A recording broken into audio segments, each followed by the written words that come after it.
من القاهرة.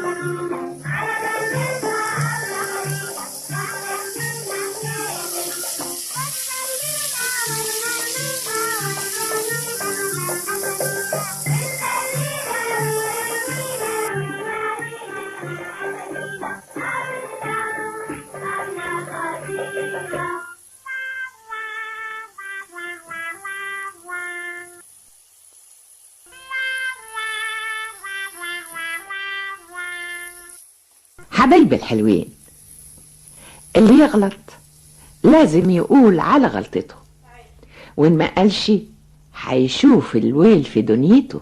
وكان ياما كان في زمان راجل غني كان يصرف قرش يجيله 2، والغني ما بقاش عارف يودي كل أمواله فين. ياه، يدهن حيطان القصر كله بالذهب، ده حتى يبقى حرام. ده المال اللي هيشتري بيه الذهب يأكل الفقراء في كل المدينة. لكن تقول لمين؟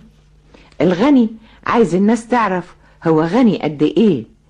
الغني عايز الناس تعرف ايه اللي تملكه ايديه.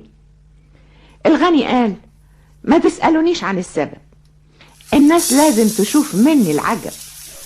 هصرف من مالي وادهن حيطان قصري العالي بمية الذهب. وعشان يجيب الذهب الغني سافر 3 بلاد. في آخر بلد راح لأكبر تجار السوق وقال له سمعت إنك عندك أحسن ذهب في الدنيا، وكماني سمعت عنك جيت أشتري منك. عايز الذهب ليه؟ وعايز ذهب قد إيه؟ عايز الذهب أدهن بيه حيطان قصري العالي، وعايز ذهب قد ما يشتري مالي، وأنا مالي كتير. التاجر في السوق اداله الذهب وقال له ادي الذهب، ادهن بيه حيطان قصرك العالي، وانجار عليك الزمان ابقى تعالالي. ضحك الغني وقال له زمان ايه اللي يجور عليا؟ يجور على القصر ولا الخزاين ولا التجارة؟ انا عندي اللي يكفيني لآخر الدنيا. تاجر السوق سكت، والغني مشي وراح دهن كل حيطان قصره العالي بمية الذهب، والقصر بقى عجب العجب.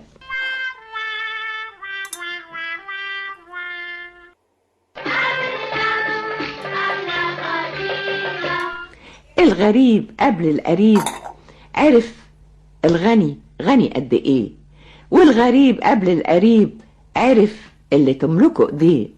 والناس تشوف وتقول في الكلام لغاية ما جه يوم